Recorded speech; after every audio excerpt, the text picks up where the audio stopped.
The threat of further violence looms over Belarus. Alexander Lukashenko has told security services to clamp down on ongoing opposition protests, which have been building across the country since the August 9th presidential election.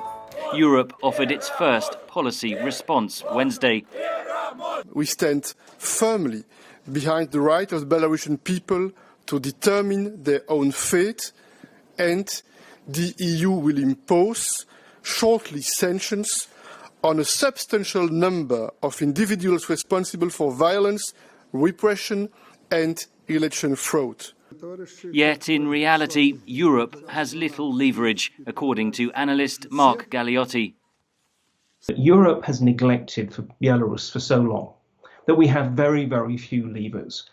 We were, precisely because we wanted to encourage Lukashenko's flirtation with us and therefore his challenging of Putin and Moscow, we were prepared to a considerable extent to turn a blind eye to the fact that we had this brutal and ugly dictatorship within Europe. And that leaves us now with very few options.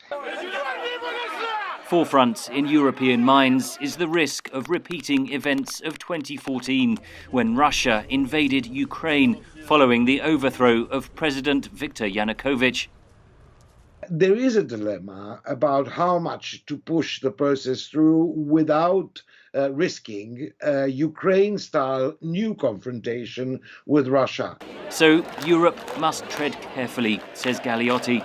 The worst possible case would be if they made it look as if somehow the European Union was trying to woo Belarus and bring it into its camp, because that might trigger a disproportionate response from Moscow. So at the moment, I think actually the European Union, in a way, has it right precisely by sticking to essentially symbolic gestures. I call on you not to recognize these fraudulent elections. Belarus's main opposition leader, Svetlana Tsikhanouskaya, fled to Lithuania after the election.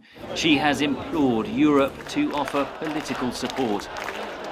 When there is a new government, and let's face it, Lukashenko may not fall this week or this month, but he is going to fall now. I think the end of his regime is now inevitable.